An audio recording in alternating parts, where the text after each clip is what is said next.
Hello friends, डीलो junction में आपका स्वागत है। मैं बरखा शर्मा आपके सामने आज एक नए एक्ट के साथ, जो कि है हमारा विनिर्दिष्ट अनुतोष अधिनियम 1963। इसका मतलब हो गया हमारा specific relief act 1963, act number 47। जैसा कि हम जब भी किसी एक्ट को स्टार्ट करते हैं तो हम बताते हैं कि इस एक्ट का आखिर नंबर 47 क्यों है। इस एक्ट का नंबर 47 है क्योंकि क्या होता है, जब 1963 ईयर चल रहा था तब 47 नंबर पे इस एक्ट को लागू किया गया था। मतलब कई और एक्ट भी लागू किए गए थे, उनके साथ साथ इस एक्ट का नंबर था 47। चलिए बढ़ते हैं आगे। आगे चल के हम चलेंगे इसकी इंडेक्स के ऊपर। इंडेक्स क्या बोल रही है इसकी कि यह है विनिर्दिष्ट अनुतोष अधिनियम 1963 एसआरए हो गया, जिसको हम शॉर्ट में एसआरए बोलते हैं, यानी कि स्पेसिफिक रिलीफ एक्ट। कब का एक्ट है? 1963 का एक्ट है। ठीक है। जब हम इसके चैप्टर्स को देखते हैं, सेक्शंस को देखते हैं, तो उससे पहले इनका एक पार्ट आता है। मतलब ये बोलते हैं कि हमारे अंदर 3 पार्ट हैं। स्पेसिफिक रिलीफ एक्ट बोलता है कि 3 पार्ट है मेरे अंदर। जब हम एविडेंस को देखते थे तो वहां पे भी पार्ट की बात आती थी। इंडियन एविडेंस एक्ट है जो हमारा भारतीय साक्ष्य विधि अधिनियम, उसमें भी पार्ट्स की बात की गई है। पार्ट्स दे रखे हैं, फिर उसके अंदर चैप्टर्स दे रखे हैं, फिर क्या कर रखा है, उसके बाद सेक्शंस को डिफाइन कर रखा है। तो जो सबसे पहले इसका पार्ट आता है एसआरए का, वो बोलता है प्रारंभिक यानी कि प्रिलिमिनरी पार्ट। कहां से कहां तक कवर कर रहा है? सेक्शन 1 से लेके 4 तक कवर कर रहा है। फिर आता है पार्ट 2। पार्ट 2 बोलता है, इसमें है 6 चैप्टर्स, चैप्टर 6 तक है। तो क्या यहाँ पे ये जो चैप्टर था फर्स्ट, वो यहाँ पे था? नहीं, क्योंकि इसने प्रारंभिक को अलग से एक पार्ट दे दी और चैप्टर यहाँ पे 6 दे रखे हैं, 1 2 3 4 5 6। ठीक है। तो फर्स्ट चैप्टर क्या बोलता है? संपत्ति के कब्जे का प्रत्युत्पन्न। क्या मतलब हो गया यहाँ पे? हो गया, इसको आप रिकवरी के नाम से याद कर सकते हैं कि सेक्शन 5 से लेके 8 तक हमको रिकवरी के बारे में, प्रत्युत्पन्न के बारे में बात करता है। प्रत्युत्पन्न, एक सेकेंड, यहाँ पे थोड़ा सा मात्रा नहीं लगेगी। फिर जो आता है चैप्टर 2, चैप्टर 2 बात करता है सेक्शन 9 से लेके 25 तक, एक बड़ा पोर्शन कवर कर रहा है। तो यहाँ पे जो बेसिकली बात की जाती है, वो बात की जाती है स्पेसिफिक परफॉर्मेंस की बात की जाती है। फिर चैप्टर 3 बात करता है लिखतों की परिशुद्धि के बारे में। क्या होती है लिखते? लिखते होती है इंस्ट्रूमेंट्स जो होते हैं उनकी बात करता है, उनके परिशुद्धि के बारे में, रेक्टिफिकेशन के बारे में बात करता है। अब आता है चैप्टर 4, जो लिखतों की परिशुद्धि वाले में केवल एक ही सेक्शन था, सेक्शन 26। ठीक है। अब आता है चैप्टर 4। चैप्टर 4 बोलता है हमको संविधाओं का विखंडन। संविधाओं का विखंडन की बात करता है 27 से लेके 30 तक। ठीक है। फिर चैप्टर 5 आता है, वो कहता है लिखतों का रद्दकरण। रद्दकरण क्या होता है? यानी कि होता है कैंसिलेशन के बारे में बात करता है। कहां से कहां तक सेक्शन कवर कर रहा है?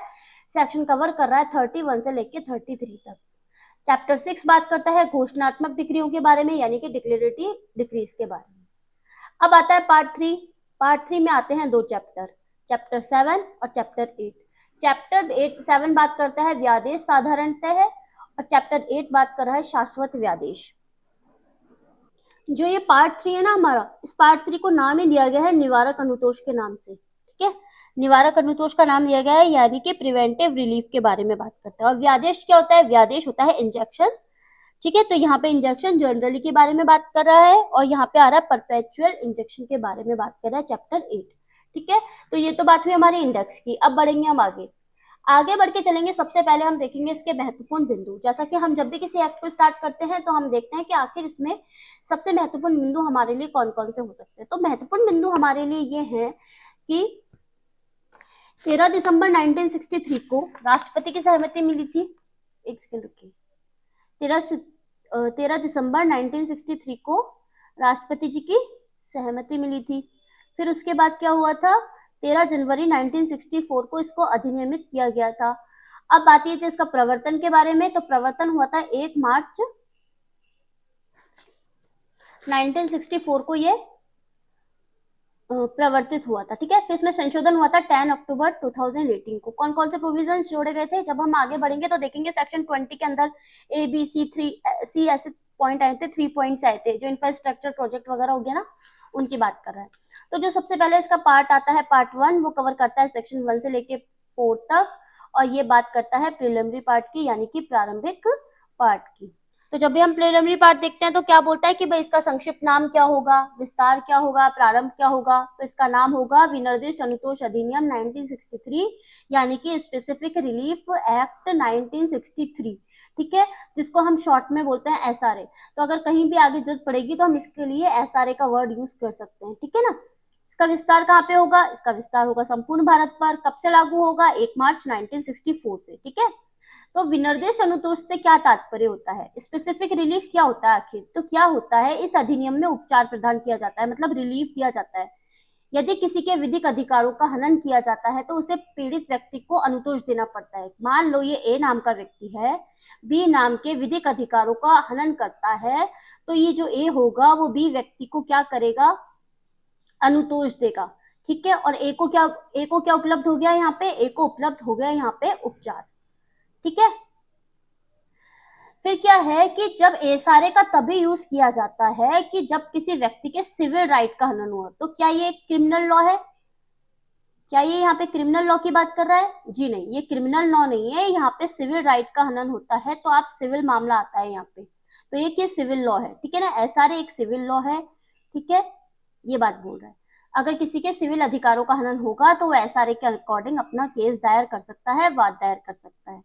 एसआरए ना केवल संविदा के साथ बल्कि बिना संविदा के भी दायित्व उत्पन्न करता है। क्या मतलब हो गया, जैसे आप मान लीजिए ए और बी के बीच में कॉन्ट्रैक्ट हुआ, तो और इसने किसी इसके अधिकारों का हनन कर दिया, तो दायित्व इसका उत्पन्न होगा ही होगा, पर इसके अलावा भी इसका दायित्व उत्पन्न हो सकता है, ठीक है। तो संविदा के साथ भी और बिना संविदा के भी इसका दायित्व उत्पन्न हो सकता है। और किसी संविधा का उल्लंघन करने पर क्या उपलब्ध होता है, उपचार उपलब्ध होता है। कैसे उपलब्ध होता है, इसमें क्या होता है, विनिर्दिष्ट व्यक्ति जो होता है, पीड़ित व्यक्ति जो होता है वो वस्तु को प्राप्त करता है और इसमें क्या किया जाता है, सिविल राइट्स को संरक्षित किया जाता है। क्या होता है इसके अंतर्गत, जो पीड़ित व्यक्ति होता है उसके कोई जो स्पेसिफिक राइट्स होते हैं उनकी बात करता है और इसको सिविल राइट के अकॉर्डिंग क्या किया जाता है, संरक्षित किया जाता है। प्रतिकारात्मक इसमें प्रतिकर प्राप्त करता है। क्या इसमें दंड वगैरह दिया जाता है, नहीं, दंड की बात नहीं कर रहा है यहाँ पे, ये बात कर रहा है प्रतिकर दिया जाएगा, जो भी उसको कंपनसेशन वगैरह होगा वो यहाँ पे इसको अवेलेबल करवाया जाएगा। अब बात करते हैं हम सेक्शन 2 की। सेक्शन 2 बात कर रहा है डेफिनेशन क्लोज के बारे में, ठीक है। जैसा कि हम किसी भी एक्ट को देखते हैं तो मोस्टली जो सेक्शन 2 आता है वो हमें डेफिनेशन के बारे में बात बताता है। तो यहाँ पे भी सेक्शन 2 यही बोल रहा है हमको। सेक्शन 2 क्या बोल रहा है, परिभाषाएं कौन कौन सी होगी, तो यहाँ पे टोटल जो डेफिनेशंस होंगी वो होगी 5 डेफिनेशंस होती है, ठीक है। अब सबसे पहले जो इसका पॉइंट आता है वो आता है बाध्यता के बारे में। बाध्यता क्या होती है, ये होती है बाध्यता। बाध्यता होती है विधि द्वारा प्रवर्तनीय हर करार, जिसको विधि ने कह दिया कि भाई आपको ये काम करना ही करना है, ठीक है। तो वो वाली बात बोल रहा है कि भाई क्या होगा, विधि ने अगर विधि ने बोल दिया कि भाई हमारे को ये काम करना ही है, विधि ने हमको बाउंड कर दिया, तो वो वाली बात बोल रहा है कि हमारे लिए बाध्यता हो गई कि भाई हमें जो समाज के नियम है उनके अकॉर्डिंग काम करना पड़ेगा।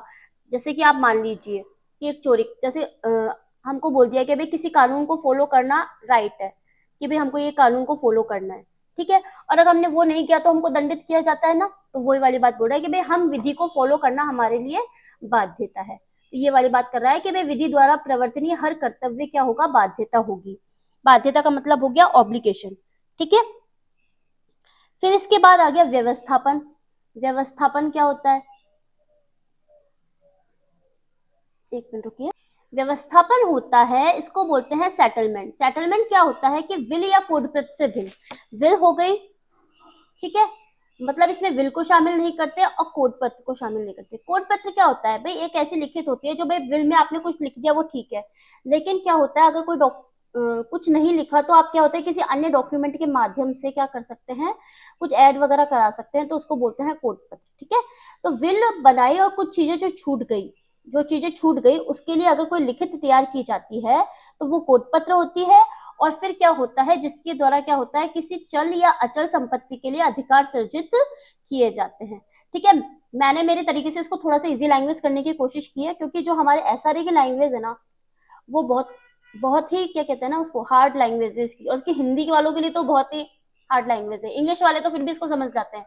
तो मैंने बेसिकली इसको हिंदी के अकॉर्डिंग तैयार किया है कि भाई जिससे ना कि इसकी जो लैंग्वेज है वो जनरली समझ, मैंने इसमें जो नॉर्मल लैंग्वेज होती है ना जैसे हम आम भाषा में उपयोग करते हैं, मैंने पूरी कोशिश की है कि भाई इसके अंदर वैसी लैंग्वेज डाली जाए। ठीक है, तो अब आगे बढ़ते हैं, आगे बढ़ के चलेंगे हम न्यास की तरफ कि न्यास क्या होता है, ट्रस्ट क्या होता है। ट्रस्ट वही होता है जो भारतीय न्यास अधिनियम जो होता है, ट्रस्ट एक्ट होता है, उसकी जो सेक्शन है 9 जो कि चैप्टर 3 के अंतर्गत है, उसमें जो न्यास की डेफिनेशन दे रखी है उसी की बात कर रहे हैं। न्यासी वो होता है जो किसी संपत्ति को न्यामत धारक करता है, किसी जो संपत्ति, जैसे मान लीजिए ये एक संपत्ति है, ये संपत्ति किसकी है, ए की है, ए से जाएगी अब बी को, लेकिन बी क्या है, माइनर, तो इसने क्या किया, सी को इसका न्यासी नियुक्त कर दिया। ठीक है, कि भाई जब तक बी माइनर नहीं होता तब तक आप इसको संभाल के रखो। ठीक है, तो ये न्यासी हो गया, ट्रस्टेड कर दिया उसको। जो शब्द यहाँ परिभाषित है वह एसआरए के प्रावधान, जो शब्द यहाँ परिभाषित नहीं है वो इंडियन कॉन्ट्रैक्ट एक्ट के अकॉर्डिंग परिभाषित होंगे। इसका मतलब एसआरए में जिसको डिफाइन कर दिया वो तो ओके ओके, ठीक है, पर जहाँ जो शब्द हमको यहाँ पे परिभाषित ही नहीं है, जैसे कि हमको संविदा के बारे में यहाँ पे परिभाषित ही नहीं कर रखा, तो हम संविदा को कहाँ पे पढ़ने जाएंगे, संविदा को हम पढ़ने जाएंगे इंडियन कॉन्ट्रैक्ट एक्ट के अकॉर्डिंग। ठीक है, अब आगे बढ़ेंगे। अब जो इसका व्यावृत्ति वाला पॉइंट आता है सेक्शन 3 के अंतर्गत, सेविंग्स वाला पॉइंट आता है, वो क्या बोलता है कि भाई जो एसआरए में अगर किसी व्यक्ति ने वाद दायर कर दिया तो इसका मतलब ये नहीं हो सकता कि वो जनरली जो उसके कॉन्ट्रैक्ट के अंतर्गत राइट है उनको खो देगा। ये वाली बात बोल रहा है हमको सेक्शन 3 का क्लोज ए, और फिर बी बोल रहा है कि भाई दस्तावेजों पर भारतीय रजिस्ट्रीकरण अधिनियम 1908 का प्रभाव नहीं पड़ेगा। ठीक है, जनरल बात हो गई। अब आगे बढ़ते हैं, फिर क्या होता है इसके अंतर्गत सेक्शन 4 आता है। सेक्शन 4 आता है कि विनिर्देश अनुतोष का व्यक्तिगत सिविल अधिकारों के लिए ही अनुदत किया जाना, दंड विधियों के प्रवर्तन के लिए नहीं। क्या मतलब हो गया, यहाँ पे सिविल राइट की बात कर रहा है। ठीक है, व्यक्तिगत सिविल अधिकारों के प्रवर्तन के प्रयोजन के लिए ही अनुदत किया जाता है, किसी दंड विधि के प्रवर्तन के प्रयोजन मात्र के लिए नहीं। इसका मतलब ये जो कि हम थोड़ी देर पहले देखे थे कि भाई ओनली फॉर सिविल राइट होता है, नॉट क्रिमिनल लॉ अप्लाई, यहाँ पे क्रिमिनल लॉ की बात नहीं की जाती है। अब देखते हैं पार्ट 2। पार्ट 2 आता है जब, तो वो बात करता है स्पेसिफिक रिलीफ की। ठीक है, स्पेसिफिक रिलीफ की जब बात करता है तो वो बताता है कि इसमें हमको एसआरए में कौन कौन से उपचार उपलब्ध हैं। तो जब हम इसके उपचारों को देखते हैं तो इसमें जो उपचार उपलब्ध हैं वो हैं, सबसे पहले आता है संपत्ति के कब्जे का प्रत्युत्तरण, फिर आता है विनिर्दिष्ट पालन, फिर आती है परिशुद्धि, फिर संविदाओं का विखंडन, फिर रद्दकरण, फिर घोषणात्मक डिक्रिया और व्यादेश। ठीक है, इनकी बात करता है। सेक्शंस आप लोगों ने देख ही रखे हैं, अभी हम इससे पहले भी इन सेक्शंस को पढ़ के आए थे कि भाई 5 से 8 तक प्रत्युत्पन्न होता है, फिर 9 to 25 विनिर्दिष्ट पालन किया जाएगा। ठीक है, तो आप इसको ऐसे जनरली देख सकते हैं। अब इसके बाद आगे बढ़ेंगे, आगे बढ़ के चलेंगे। जो पार्ट 2 हम देखना शुरू किया है जो है 9 से लेके 25 तक, उसमें जो सबसे पहला चैप्टर आता है वो आता है रिकवरी के बारे में। रिकवरी के बारे में क्या होता है, संपत्ति के कब्जे का प्रत्युत्तरण। इसका मतलब हो गया सेक्शन 5 से 8 तक यहाँ पे कवर होंगे। तो सेक्शन जो 5 आता है वो ये बोलता है हमको कि विनिर्दिष्ट स्थावर संपत्ति का प्रत्युत्तरण। तो कौन सी संपत्ति के बारे में बात कर रहा है, ये स्पेसिफिक इमूवेबल प्रॉपर्टी के बारे में बात कर रहा है कि कौन सी प्रॉपर्टी की रिकवरी की जाएगी। यहाँ पे की जाएगी इमूवेबल प्रॉपर्टी की रिकवरी। क्या यहाँ पे मूवेबल प्रॉपर्टी की बात हो रही है?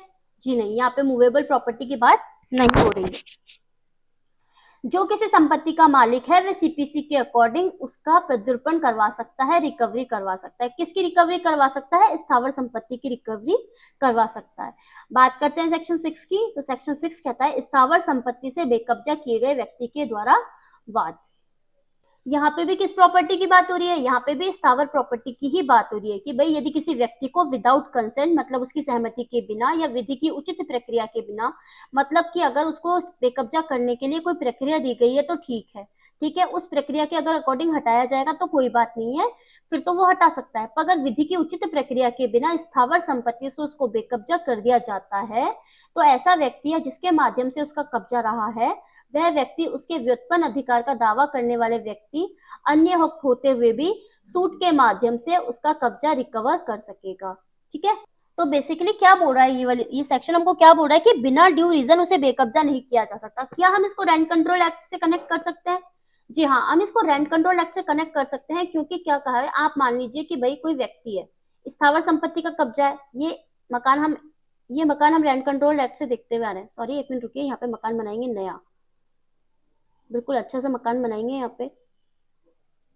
ठीक है, ये मकान बनाया, ये मिस्टर ए का मकान रहा है शुरू से, आप जानते रहे जब हमने रेंट कंट्रोल एक्ट पढ़ा था। अब मिस्टर बी इसमें किराएदार रहा है, आप लोगों को पता है। तो क्या मिस्टर बी को बेकब्जा किया जा सकता है? ठीक है, बिना इसकी सहमति के, बिना इसको कुछ भी बताए, बिना उचित प्रक्रिया के? जी नहीं, क्योंकि बेदखली के आधार दिए गए हैं हमको रेंट कंट्रोल एक्ट के अंतर्गत। जब रेंट कंट्रोल एक्ट में बेदखली के आधार दिए गए हैं तो हम उसी आधार पर इनको हटा सकते हैं, वरना तो वो जाएगा ही ना किराया प्राधिकरण के पास में, अपील करेगा, जो भी करेगा कि भाई मेरे को हटा दिया गया है, मुझे कब्जा पुनः दिलाया जाए, ये सब कुछ जो भी था। तो उस आधार के ऊपर ये बात बोल रहा है कि क्या होगा कि उसको बिना किसी ड्यू रीजन के उसको बेकब्जा नहीं किया जा सकता है। ठीक है, आगे बात करते हैं। आगे बात करेंगे कि इस धारा में वाद का क्या मतलब वाद के क्या प्रावधान रहेंगे कि भाई बेकब्जा करने के 6 माह के बाद वाद दायर नहीं किया जाएगा, सरकार के विरुद्ध वाद नहीं दायर किया जाएगा, इस वाद में जो पारित किसी आदेश से डिक्री से ना तो अपील की जाएगी ना रिव्यू किया जाएगा, केवल रिवीजन किया जा सकेगा। ठीक है,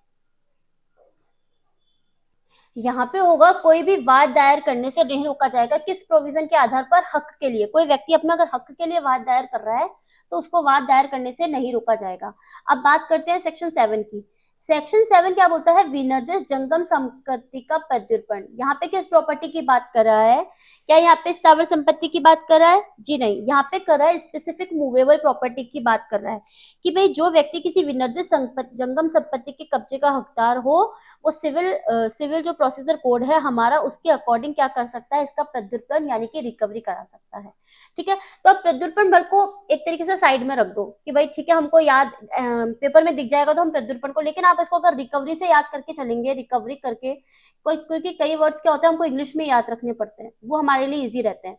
तो क्या होता है कि जो सीपीसी के अकॉर्डिंग ये क्या करवा सकेगा? रिकवरी करवा सकेगा।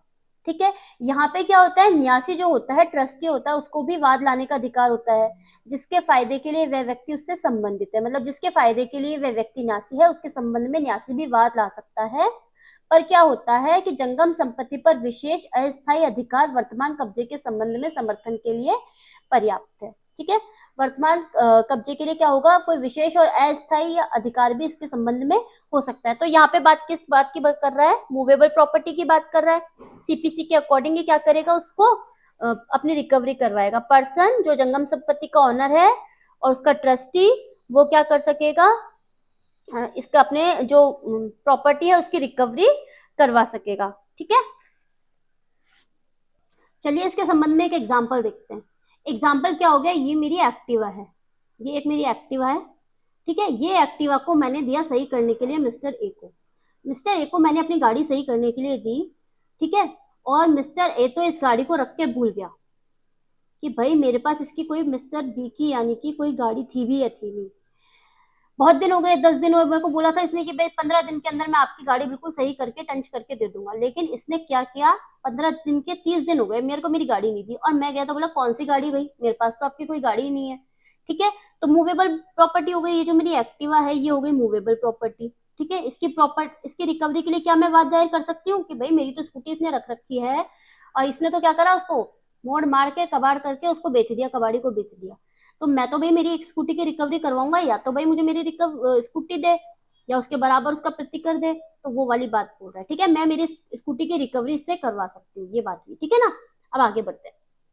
आगे बढ़ के चलेंगे सेक्शन 8। जिस व्यक्ति का कब्जा है किंतु स्वामी के नाते नहीं, उसका उन व्यक्तियों का जो अवैधिक कब्जे का हकदार है परिदत्त करने का दायित्व। क्या होगा इसके अंतर्गत? यहाँ पे क्या होता है, बेसिकली दायित्व किसका होता है? दायित्व उसका है जो संपत्ति का स्वामी नहीं है, मालिक है। मतलब जिस व्यक्ति के पास संपत्ति है, आप मेरी बात मानिए कि भाई ये होगी कोई मेरी बुक है। ठीक है, ये मेरी एक बुक है। ठीक है, ये मैंने मेरी फ्रेंड आर को दी कि भाई ये मेरी बुक है, तू रख ले। उसने बोला हाँ ठीक है, 2-4 दिन के लिए दे दे, मैं तेरे को पढ़ के दे दूंगी। ठीक है, तो क्या ये मालिक हो गई? क्या ये आर इस बुक की मालिक है? नहीं, क्योंकि मैं मिस्टर बी इसकी मालिक हूँ। ठीक है ना, मैं मिस्टर बीस की मालिक हूँ और ये क्या मैंने इसको केवल पढ़ने के लिए दी थी। अब ये तो मुकर गई, मैं तो नहीं दे रही तेरी बुक। ठीक है, तो लेकिन अब इसका क्या होगा? इसको वापस बुक लौटाना ही होगा, ये बात बोल रहा है। क्या बोल रहा है? दायित्व उसका है जो संपत्ति का स्वामी नहीं है। क्या ये संपत्ति की स्वामी है? जी नहीं। तो इसका दायित्व है कि वह मालिक को संपत्ति दे, इसका मतलब मुझे संपत्ति वापस लौटा दे।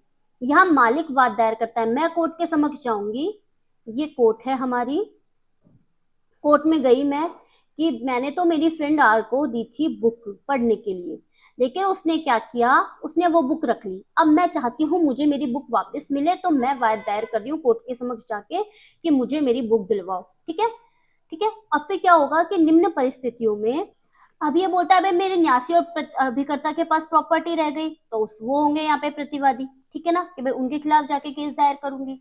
यहाँ पे क्या हो गया, दावाकर संपत्ति की हानि के लिए धन के रूप में प्रतिकरवादी को संतुष्ट नहीं करता। ये बोलता है मेरे से तो बुक हो गई, पर अब मेरे से धन धन के रूप में मैं इसका रिकवरी नहीं करवा सकती, मेरे तो इसमें बहुत इंपॉर्टेंट नोट्स थे, मतलब इस कॉपी में मेरे बहुत इंपॉर्टेंट नोट्स थे, तो मैं उसका स्पेसिफिक क्या करवा सकती हूँ, रिलीफ करवा सकती हूँ कि भाई मेरे तो नोट थे, मुझे तो भाई वही चाहिए होगा, तो मुझे तो वही ढूंढ ढांड के दो।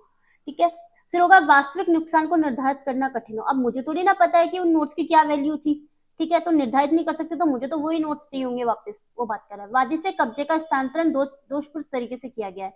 इसका मतलब क्या हो गया कि जो कब्जे का स्थानांतरण था, इसने दोषपूर्ण तरीके से, उसका दोष था कि यार मैं दे दूंगी, उसका इंटेंशन गलत हो गया ना यहाँ पे कि नहीं यार मैं ले तो लेती हूँ उससे, लेकिन इसको वापस नहीं दूंगी, तो ये उसका क्या हो गया, दोषपूर्ण तरीके से जो इसने स्थानांतरण किया था वो गलत तरीके से हो गया। फिर क्या होता है, ये जो बी और सी पॉइंट है इसके लिए क्या करेगा, न्यायालय उपधारित करेगा, किस चीज की, कि भाई दावागर संपत्ति हानि धन के रूप में नहीं हो सकती थी, नुकसान को निर्धारित करना कठिन था, तो क्या निर्णय दिया जाएगा, ये न्यायालय के विवेक पर निर्भर करेगा। चलिए बढ़ते हैं आगे। आगे आता है हमारा चैप्टर 2 बात करता है संविधाओं का विनिर्दिष्ट पालन यानी कि स्पेसिफिक परफॉर्मेंस के बारे में, कवर करता है सेक्शन 9 से लेके 25 तक। ठीक है, सेक्शन 9 क्या बोल रहा है हमको, प्रतिरक्षाओं के बारे में बात कर। जब हम सेक्शन 9 को देखते हैं तो हमें पता चलता है कि जो संविधा पर आधारित अनुतोष के वादों में प्रतिरक्षाएं दी जाती है, ठीक है, यहाँ पे जो रिलीफ दिया जाता है उसकी बात कर रहा है, डिफेंसेस किए जाते हैं। क्या होता है कि अभिवचन प्रतिरक्षा के तौर पर कर सकेगा, मतलब अगर उसको प्रतिरक्षा चाहिए तो उसको वाद दायर करना पड़ेगा, अभिवचन करना पड़ेगा। फिर आता है कि संविदा जिनका विनिर्दिष्ट प्रवर्तन कराया जा सकता है, ऐसी कौन कौन सी संविधाएं जिनका आप स्पेसिफिक परफॉर्मेंस करा सकते हो। तो इसमें जो सेक्शंस आते हैं वो इस प्रकार हैं कि सबसे पहला जो आता है इसके 3 पार्ट में कवर होता है, सेक्शन 10 से लेकर 13 तक। ये बताती है हमको संविधाएं जिनका विनिर्दिष्ट परिवर्तन किया जा सकता है, मतलब कि इसने जो 9 से लेके 25 तक का पोर्शन था इसको आगे डिफाइन कर दिया है कि भाई हमको कैसे कैसे इसको पढ़ के चलना है। फिर सब हम सेक्शन 13 के बाद चलेंगे ना सेक्शन 14 की तरफ, तो उसमें ये अकेला सेक्शन है, ये बोलता है संविदा जिसका विनिर्दिष्ट परिवर्तन नहीं कराया जा सकता, यानी कि यहाँ पे स्पेसिफिक परफॉर्मेंस नहीं हो सकती है। फिर 15 से 19 आते हैं कि वे व्यक्ति, यहाँ पे कौन से व्यक्ति है, योग्य व्यक्ति हैं, पक्षकार होते हैं ना, तो जिनके विरुद्ध, जिनके पक्ष में या विरुद्ध संविधाएं क्या कर सकती है, विनिर्दिष्ट प्रवर्तित की जा सकती है, तो 15 और 19 की बात कर रहा है। फिर सेक्शन 20 से लेकर 24 में आता है संविधाओं का विनिर्दिष्ट पालन यानी कि स्पेसिफिक परफॉर्मेंस के बारे में। फिर आता है पंचायतों के प्रवर्तन और व्यवस्थानों के निष्पादन के लिए निर्देश की बात करता है। इसका मतलब इसका पॉइंट हो गया अवार्ड से रिलेटेड, ठीक है, आप अवार्ड से करके इसको याद कर सकते हैं। अब आगे बढ़ते हैं। सबसे पहले जो सेक्शन 9 है वो हमको क्या बोल रहा है, सेक्शन 9 हमको बोल रहा है संविदा पर आधारित अनुतोष के वादों में प्रतिरक्षा है। जो किसी संविदा के संबंध में अनुतोष का दावा चैप्टर 2 सेक्शन 9 से लेकर 25 के अधीन ही किया जाएगा।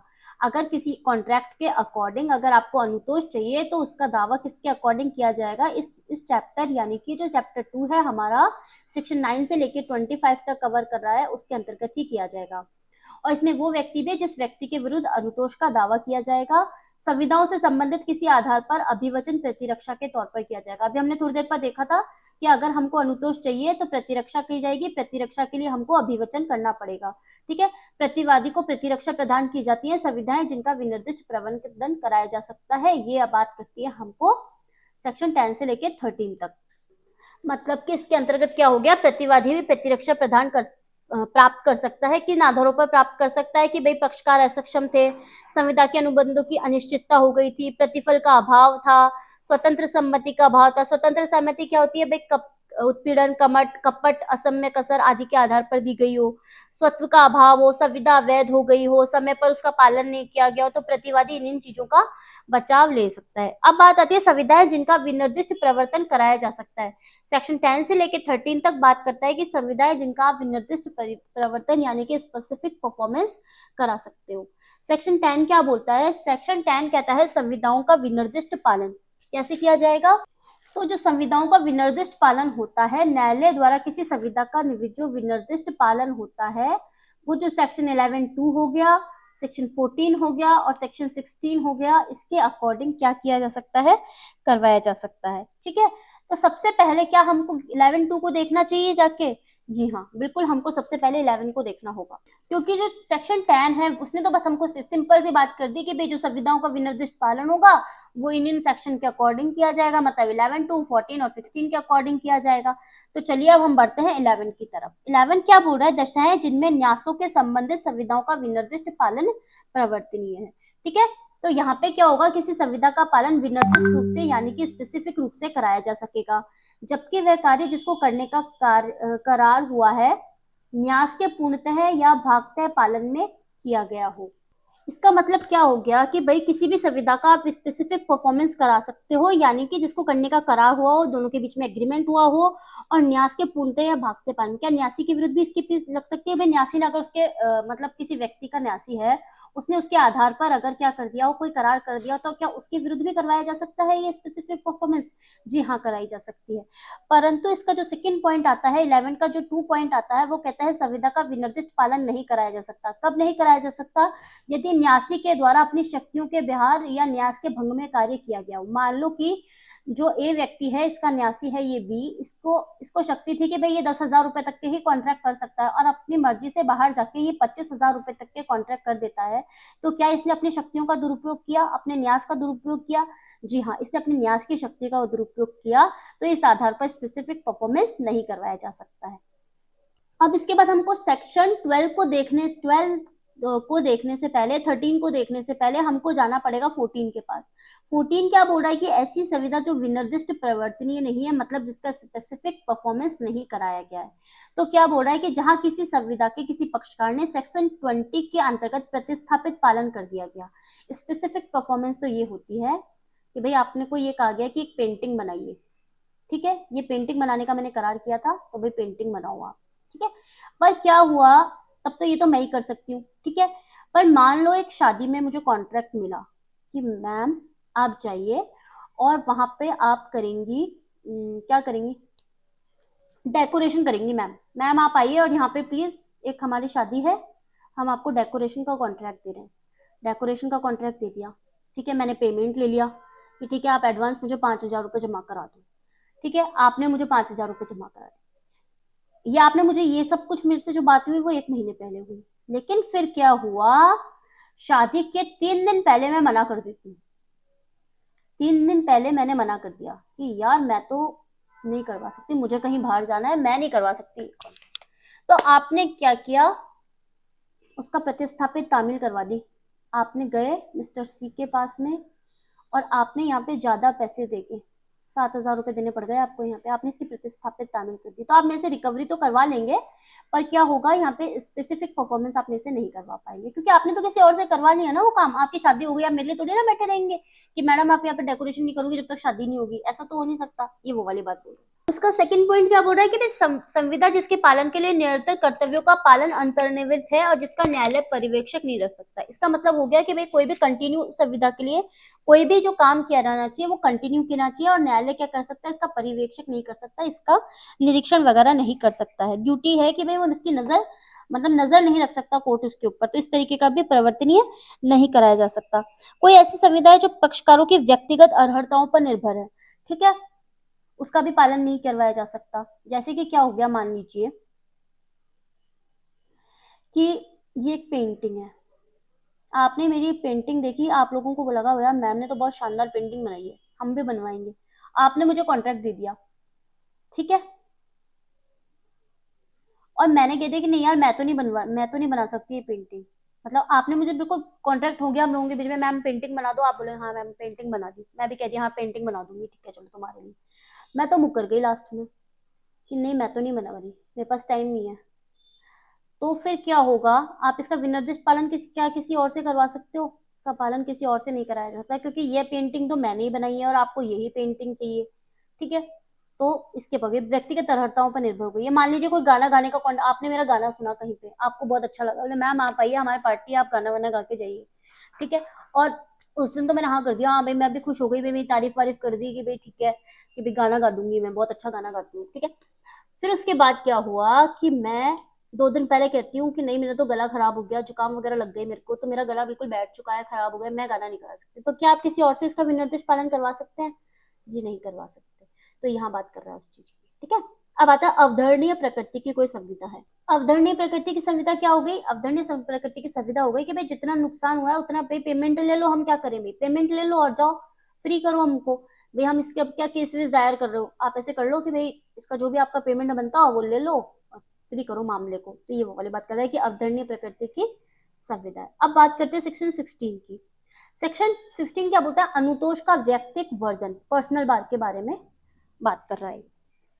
ये भी सेम बात बोल रहा है, इसका जो फर्स्ट पॉइंट है वो भी यही बोल रहा है कि संविदा का विनिर्दिष्ट पालन किसी ऐसे व्यक्ति के पक्ष में नहीं कराया जा सकता, क्या किया हो जिसने सेक्शन 20 के अंतर्गत क्या करा ली हो, सेक्शन 20 के अंतर्गत प्रतिस्थापित तामील करा दी गई हो, ठीक है।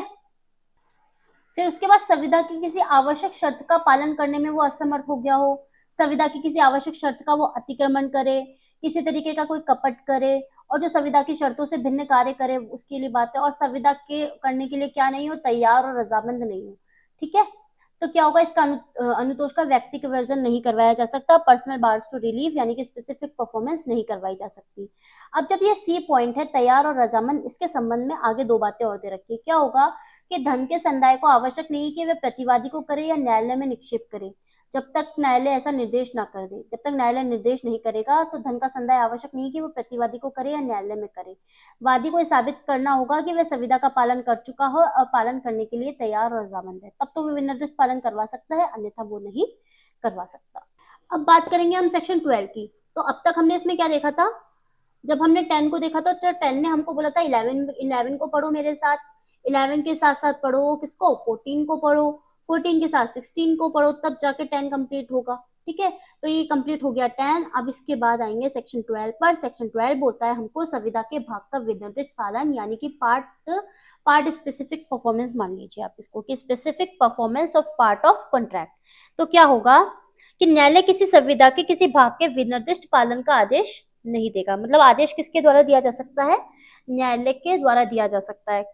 कब दिया जा सकता है? जब निम्न परिस्थिति होगी, छोटा व प्रतिकरणीय हो और धन के रूप में प्रतिकर हो। इसका मतलब क्या हो गया कि जहां के किसी संविदा का कोई पक्षकार उसमें कि अपने पूरे भाग का पालन करने में असमर्थ हो, किंतु वह भाग जिसे अपालित रह जाना है पूरे भाग के अनुपात में मूल्य में बहुत कम हो और उसके लिए धन के रूप में प्रतिकर हो सकता हो, वह दोनों में से किसी भी पक्षकार के वाद लाने पर न्यायालय संविदा में से उतने भर के विनिर्दिष्ट पालन का निर्देश दे सकेगा जितने का पालन किया जाता है और शेष के लिए धन के रूप में प्रतिकर दिलवा सकेगा। मान लीजिए कि ये पार्ट है, एक पार्ट है, छोटा सा पार्ट है, इसका इतना पालन कर दिया इसने, इतना पालन इसने कर दिया, अब ये इतना सा पार्ट बचा हुआ है, तो ये बोलता है भाई मैं इसका पालन नहीं कर सकता हूँ, संविदा का पालन नहीं कर सकता हूँ, लेकिन मैं धन के रूप में प्रतिकर दे सकता हूँ। तो क्या करेगा, कहेगा कि चलो ठीक है कोई बात नहीं, न्यायालय आदेश देगा कि भाई इतना सा ही तो पार्ट बचा है, तुम इसका धन के रूप में प्रतिकर करवा लो और बाकी जो पार्ट है किसी और से कवर करवा लेना, ठीक है। अब बात करता है बड़ा व प्रतिकरणीय कि ये पार्ट हो गया बड़ा, मतलब इसने इतना सा पार्ट किया है और ये इतना जो पार्ट है ना वो मतलब इसने इतने ही पार्ट को करा है और ये पार्ट पूरा खाली है कि भाई इस भाग का इसने पूरा पालन नहीं किया, तो क्या इसका धन के रूप में प्रतिकर हो सकता है? तो बोलता है कि अगर धन के रूप में इसका प्रतिकर हो सकता है तो आप करवा लीजिए, ठीक है। और अगर धन के रूप में प्रतिकर नहीं है तब वह विनिर्दिष्ट पालन के लिए डिग्री प्राप्त करने का अधिकारी नहीं है, तब उसको स्पेसिफिक परफॉर्मेंस के बारे में डिग्री नहीं मिलेगी। न्यायालय आदेश देगा कि जितने भाग का विनिर्दिष्ट पालन हो सकता है उसका पालन करे और वादी को कमी करके संविदा पूरी संविदा के लिए प्रतिफल का संदाय करे। भाई जितना पार्ट आप कवर कर सकते हो उसको तो कवर करो और जो नहीं कर सकते उसका आप प्रतिकर उसको देना पड़ेगा। संभावित पालन करने योग्य भाग का पालन किया जाए, समस्त दावों का त्याग करना होगा और अलग से वाद दायर नहीं किया जा सकता। इसका मतलब हो गया आपने पालन करवा लिया, ठीक है, और फिर आपने प्रतिकर दे दिया, आपके बीच में तय हो गया कि भाई आप प्रतिकर कर सकते हो, तो फिर क्या होगा, आप अलग से कुछ भी नहीं कर सकते कि भाई दायर वायर नहीं कर सकते, वाद दायर नहीं कर सकते। फिर इसका जो पॉइंट आता है पृथक और स्वतंत्र की बात होती है कि भाई पृथक और इसका मतलब हो गया कि जहां जबकि संविदा का कोई भाग जिसका यदि उसे अलग से ले तो विनिर्दिष्ट पालन किया जा सकता है और किया जाना चाहिए उसी संविदा के ऐसे अन्य भाग से पृथक और स्वतंत्र आधार पर खड़ा हो जिसका विनिर्दिष्ट पालन नहीं किया जा सकता है, नहीं किया जाना चाहिए, तो न्यायालय पूर्व कथित भाग के विनिर्दिष्ट पालन का निर्देश दे सकेगा। ठीक है, एक मिनट रुकिए, यहाँ पे क्या हो गया, ये एक मकान बी का एक ए नाम का मकान बन रहा है और यहाँ पे रोड, ये बीच में रोड है, और यहाँ पे बी ए का ही बी नाम का दूसरा मकान बन रहा है। ठीक है, ये ए नाम का व्यक्ति है, इसका ए नाम का मकान यहाँ पे बन रहा है और बी नाम का मकान यहाँ बन रहा है। ये दोनों पृथक पृथक रूप से हैं, ये यहाँ पे, ये यहाँ पे। इसने इस मकान का काम पूरा कर दिया, कंप्लीट हो गया इसका काम। अब ये बोल रहा है यहाँ का काम मैं नहीं कर पाऊंगा, पृथक और स्वतंत्र हो गए ना, और इसका काम भी इससे थोड़ा सा अधूरा छूट रखा है। ठीक है, यहाँ पे भी उसने थोड़ा सा कर दिया, यहाँ पे भी उसने थोड़ा सा काम कर दिया, तो ये बोल रहा है कि अरे भाई कोई बात नहीं, तो इसका इधर वाले मकान का काम नहीं कर सकता, कोई बात नहीं है, पर इधर वाले मकान का तो मेरा काम कंप्लीट करा भाई, एक समय पे मुझे एक मकान तो पूरा कंप्लीट बना के दे। ठीक है ना, तो ये कह सकता है कि भाई पृथक और स्वतंत्र है, तो जो पृथक और स्वतंत्र है उसमें जिस भाग का पालन कर सकता है उसका पालन तो कर दे, विनिर्दिष्ट पालन कर दे, और जो स्वतंत्र है उसको तो छोड़ दे भाई, किसी और से मकान बनवाऊंगा मैं। ठीक है, तो ये तो बात हुई हमारे सेक्शन 12 तक की। अभी हमने आज देखा सेक्शन 12 तक। अब आगे इसको कंटिन्यू करने के लिए हमको इसका लाना पड़ेगा पार्ट 2। जब हम इसका पार्ट 2 लेके आएंगे तब हम इसके आगे के प्रोविजंस को देखेंगे। तो उम्मीद करती हूँ आपको मेरा ये लेक्चर अच्छा लगा होगा। अगर आपको ये लेक्चर अच्छा लगा हो तो प्लीज आप लाइक शेयर सब्सक्राइब कीजिए और जुड़े रहिए डीलॉ जंक्शन के साथ। आप हमारी ऑफलाइन क्लासेस से भी संपर्क कर सकते हैं जो है हमारा डीलॉ इंस्टीट्यूट। आप हमारे टेलीग्राम चैनल से भी जुड़ सकते हैं जिसका लिंक आपको डिस्क्रिप्शन बॉक्स में मिलेगा। तो जुड़े रहिए डीलॉ जंक्शन के साथ नए वीडियोस को देखने के लिए। Thank you so much.